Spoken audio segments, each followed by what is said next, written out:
সসের বোতল যে আবার এখানে, তার মানে আজকে কিছু একটা হচ্ছে নাকি? কিচ্ছু হচ্ছে না, আমি কিচ্ছু বানাবো না। আমি তোমাকে বলেছিলাম সিঙ্গারা নিয়ে আসতে, নিয়ে আসবে দেখি কিচ্ছু। আগে ফ্রিজে কি রয়েছে। ফ্রিজে কিচ্ছু নেই, ফ্রিজ পুরো ফাঁকা। ফ্রিজ চলছে না? ফ্রিজে সবজি সব বের করে এখানে নিয়েছি, কি আছে? সব বের করে নিয়েছি, সব বের করে নিয়েছি, সব রান্না হয়ে গেছে, সব রান্না হয়ে গেছে, কিছু তো নেই। সব রান্না হয়ে গেছে।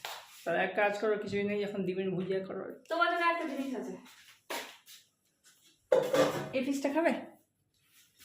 Tuna piece? হ্যাঁ। না আমি খাবো না, তুমি খাও। জানতাম তুমি এটা খাবে না, তাই এক পিস রেখেছি আমার জন্য।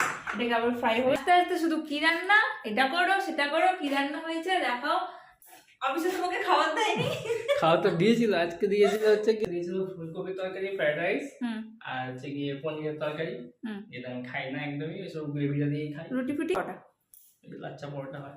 তো এত ভালো ভালো খাবার, তার সত্ত্বেও আমার হাতে খাবার খেতে ইচ্ছে করে তোমার? বলো কি খাবে, বানিয়ে দিচ্ছি। সসের বোতল যে আবার এখানে, তার মানে আজকে